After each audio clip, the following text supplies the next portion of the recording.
Had this Melitta coffee machine now a couple of days. Really easy to use. Just pop your filter in the top there with some coffee.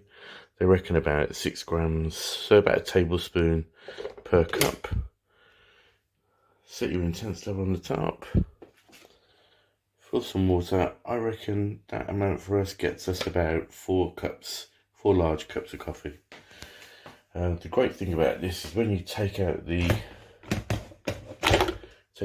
jug, it doesn't drip at all. There's a special valve there that stops it from dripping, which is really great. And what we really like is its timer function. So you can set the timer, in our case 8 o'clock in the morning, to switch on, so you get a nice fresh cup of coffee when you wake up. Can't recommend it enough.